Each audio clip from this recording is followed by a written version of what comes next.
Mr. de Renal, the mayor of the French town of Verrier in the Franche-Comté region, is a self-satisfied and vain man.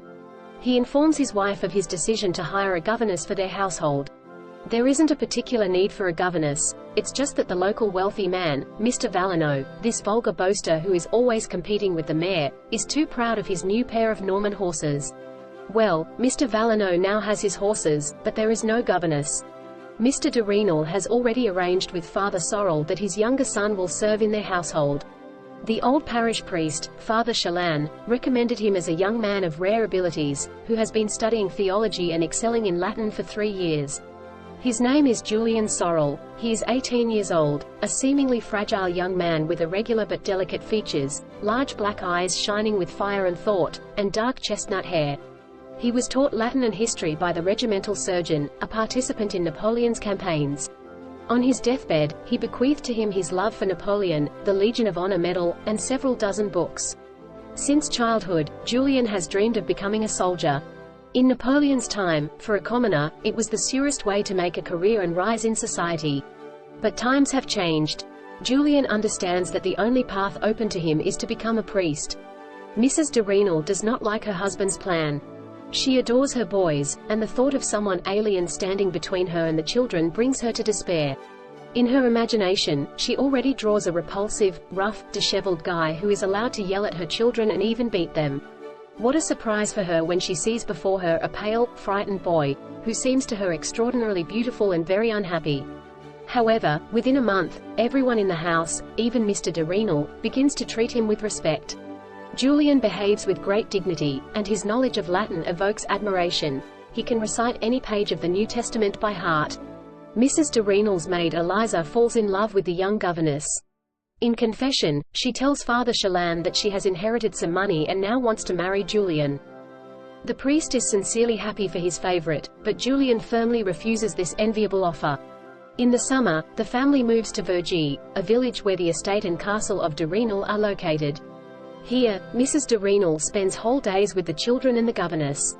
She begins to understand that she loves Julien. But does he love her? After all, she is 10 years older than him. He wants to win Mrs. de Renal to assert himself and to take revenge on the self-satisfied Mr. de Renal, who allows himself to talk down to him condescendingly and even rudely. When Julien warns Mrs. de Renal that he will come to her bedroom at night, she responds with the most sincere indignation. At night, he is terrified, but when he sees Mrs. de Renal, she seems so beautiful to him that all his vain delusions fly out of his head. After a few days, Julien, with all the ardor of youth, falls in love with her without memory. The lovers are happy, but unexpectedly, Mrs. de Renal's youngest son falls seriously ill. She realizes the sin she commits before God, tormented by remorse. She pushes Julien away, who is shocked by the depth of her grief and despair. Fortunately, the child recovers. Eliza, the chambermaid, meets Mr. Valenod on the street and tells him about her mistress's affair with the young governess. That same evening, Mr. de Renal receives an anonymous letter informing him about what is happening in his house. Mrs. de Renal manages to convince her husband of her innocence, but the whole town is now consumed by the story of her amorous adventures. Julien leaves Verrier. He arrives in Besançon and presents himself to the rector of the seminary, Abbé Pirard. For 3 hours, the rector examines Julien and is so impressed with his knowledge of Latin and theology that he admits him to the seminary with a small scholarship and even assigns him a separate cell. However, the seminarians unanimously hate Julien. He is too talented and gives the impression of a thinking person, something not forgiven here. Julien must choose a confessor, and he chooses Abbé Pirard, not suspecting that this choice will be crucial for him. The abbot is sincerely attached to his student, but Pirard's position in the seminary is very shaky.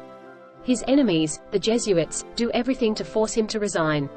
Fortunately, he has a friend and patron at the court, the aristocrat from Franche-Comté, Marquis de la Mole, whose assignments Abbé faithfully carries out.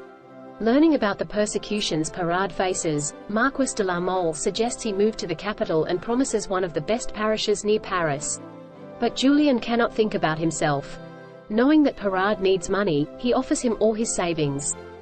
Pirard will not forget this. Marquis de la Mole, a politician and nobleman, enjoys great influence at the court. He welcomes Abbé Pirard to his Parisian mansion. In conversation, he mentions that for several years he has been looking for a competent person to handle his correspondence. Abbé proposes his student for this position, a man of very humble origin but energetic, intelligent, and with a noble soul. Receiving the invitation from the Marquis, Julien first goes to Verrier's, hoping to see Mrs. de Rênal. Despite numerous obstacles, he manages to sneak into her beloved's room. She has never seemed so beautiful to him. Arriving in Paris, he first explores places associated with Napoleon's name and only then goes to Abbé Pirard.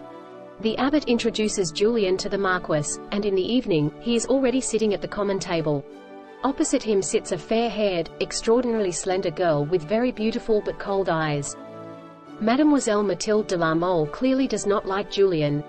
The new secretary quickly adapts. After 3 months, the Marquis considers Julien quite suitable for him. But with Mademoiselle de la Mole, Julien is deliberately cold. This 19-year-old girl is very intelligent. She is bored in the company of her aristocratic friends, Count Caylus, Viscount Luz, and Marquis de Croisenois, who is vying for her hand. Once a year, Mathilde wears mourning. Julien is told that she does it in honor of an ancestor of the La Mole family, Boniface de la Mole, the lover of Queen Margaret of Navarre, who was executed on April 30, 1574, on the Grève Square in Paris. Legend has it that the queen demanded the head of her lover from the executioner and personally buried it in the chapel. Gradually, he stops avoiding conversations with Mademoiselle de la Mole. Their talks become so interesting to him that he forgets his role as an indignant commoner. Mathilde has long realized that she loves Julien. This love seems very heroic to her. A girl of her status loves a carpenter's son. Since the moment she understands that she loves Julien, she stops feeling bored. When he receives a love letter from Mathilde, he cannot hide his triumph. A noble lady, Marquise de Croisenois, chose him over an aristocrat. Mathilde waits for him at her place at midnight. Mathilde is submissive and tender, but the next day, she is horrified at the thought of becoming Julien's lover. Julien's pride is offended, and they both decide that it's over between them. However, Julien feels that he has madly fallen in love with this wayward girl and that he cannot live without her. Julien's acquaintance, the Russian Prince Korasov, advises him to provoke jealousy in his beloved and start courting some society beauty. To Julien's surprise, the Russian plan works flawlessly. Soon, Mademoiselle de la Mole tells Julien that she is pregnant and wants to marry him. Learning about everything, the Marquis goes into a rage. But Mathilde insists, and finally, her father gives in. To avoid disgrace, the Marquis decides to create a brilliant position in society for Julien. He secures for him a commission as a hussar lieutenant under the name Julien Sorel de Laverne. Julien goes to his regiment. His joy knows no bounds. He dreams of a military career and his future son. Unexpectedly, he receives news from Paris. Mathilde asks him to return immediately. It turns out her father approached Mrs. de Rênal, asking for any information about the former governess. Mrs. de Rênal's letter is monstrous. It's clear that Mr. de la Mole will never agree to his marriage to Mathilde. Without saying a word, Julien leaves Mathilde, gets into a postal carriage, and speeds towards Verrier. In a weapons shop there, he buys a pistol, enters the Verrier church where Sunday service is underway, and shoots Mrs. de Rênal twice. Already in prison, he learns that Mrs. de Rênal is not killed but only wounded. He is happy and feels that now he can die peacefully. Following Julien, Mathilde arrives in Verrier. She uses all her connections, distributes money, and makes promises hoping to soften the verdict. On the day of the trial, the entire province converges in Besancon. He wants to wave his last words, but something compels him to speak. Julien does not ask for any mercy from the court because he understands that his main crime is that, as a commoner, he revolted against his pitiful fate. His fate is sealed. The court sentences Julien to death. In prison, Mrs. de Rênal comes to Julien. She reveals that her priest composed the malicious letter. He understands that Mrs. de Rênal is the only woman he is capable of loving.